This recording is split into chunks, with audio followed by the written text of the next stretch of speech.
Luto tayo ng dinuguan. Yan. Nagisa ako ng taba para yan na lang ang ating mantika. Okay. Yan, liempo. Part ng liempo yung gagawin natin, dinuguan. Simpleng-simple lang ang halo niyan. Sahog. Yan. Yung ating suka. Medyo masikip dito sa aking lugar dahil dito yan sa aking pinapasukan. Ayan, gisa-gisa. Tingnan nyo yan, hindi na ako naglagay ng mantika, pero talagang yung taba ng mantika pa rin. Ano? Sibuyas, bawang, ginisa ko na dyan. Lagay na natin yung laman ng baboy. Lagyan na natin ang mga panahon yan. Pampalasa. Asin, betchin. Bahala na kayo kung anong diskarte yung pampalasa. Ayon sa inyong panlasa din. No? Ayan. Sangkot siya natin. Takpan natin para madali siyang lumambot.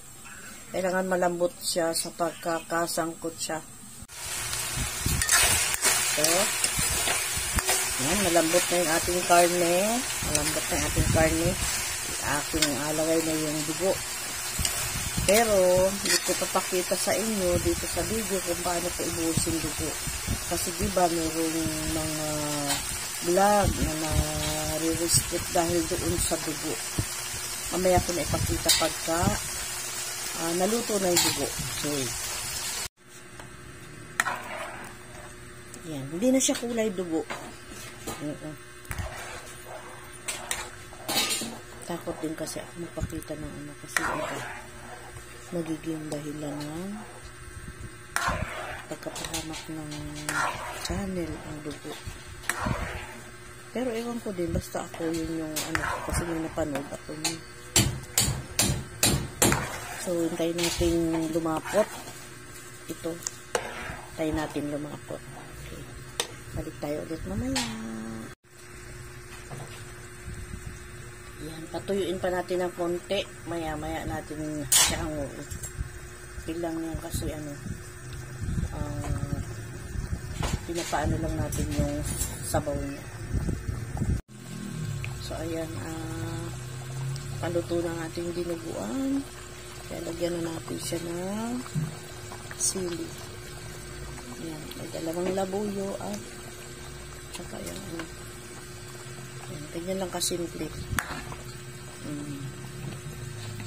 Ganyan lang kasimple ang ating dinuguan. Ayan. Tinagalan ko ang pagpakulo dahil masarap yung yung malambot ba yung karne. Yan, okay. Pwede na natin siyang patayin ng apoy. Okay. Thank you for watching. Salamat. Salamat. Paulam niya dito sa nagtatrabaho sa kapatid ko. Ako ay wala sa bahay. Dito yan sa aking kapatid. Ayan ang paulam niya. Ayan ang ni-request na nagtatrabaho. Kaya ayan. Dinuguan for lunch. Thank you for watching.